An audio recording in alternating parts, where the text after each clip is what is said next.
Hello everyone, I'm DonTheCrown with a quick Diablo 4 Barbarian build. We've been messing around with the Hammer of the Ancients and having a really good time in softcore here. And the big thing for us is this thing here. Hammer of the Ancients quakes outwards, dealing 64% of its damage to enemies. This scales all the way up to 100%, and this is pretty amazing. I'm combining that with Warcry, Challenging Shout, Death Blow, Call of the Ancients, and Lunging Strikes.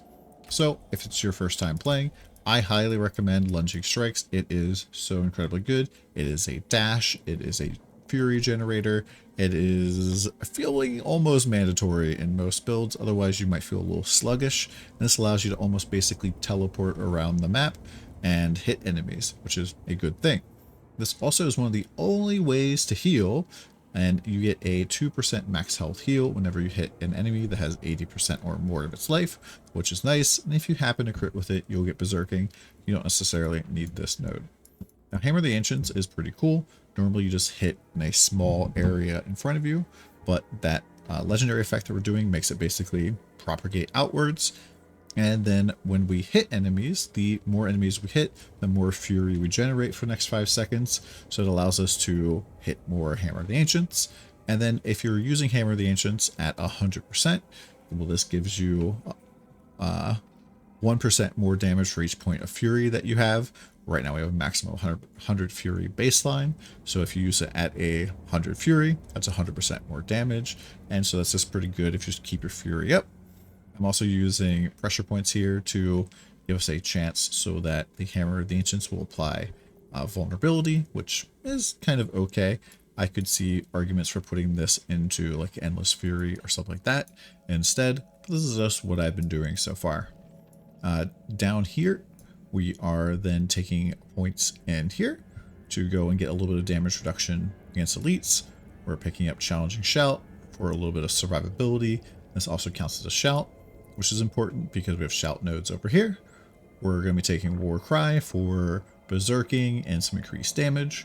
These shout nodes basically give you a very slow 1% maximum heal per second basically. And so each of these shouts last about 8 seconds. And that means that we're going to basically get an additional 8% heal from this. You could eventually scale this up to 3%. So that would be like almost a quarter of your health from each shout. That's a pretty noticeable heal. Next up is Death Blow. Death Blow is super amazing. It is an incredibly hard-hitting skill that if it kills an enemy, its cooldown is reset.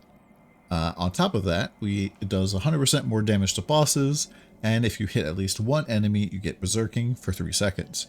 Berserking increases your damage by 25% and gives you a 15% movement speed. This basically means that if you're running around the world map, you see an enemy that's kind of chasing you, that's like a weak little goblin or something, just bonk it on the head, one-shot it, and you just keep running. I put a lot of points in here because for the most part, unless I'm fighting like a big end boss or the world boss or something, I'm just going to be spamming Death Blow a whole bunch unless I want to like really clear out things really quickly. And then our Hammer of the Ancients does pretty good work there. Last but not least, we're taking Call of the Ancients, going all the way up. This basically summons up 3 guys to help you out for 6 seconds. It has a 50-second cooldown, which is pretty long, but during those 6 seconds, Corlic is going to be hitting enemies and getting 10 fury for you every single time he hits, and he hits really, really fast. And so during this time, I'm basically just spamming Hammer of the Ancients and barely able to spend that rage or that fury. And so it's just pretty solid. So I'm going to go show you some quick gameplay and then we'll, call it a video. So this is a random dungeon never been here before.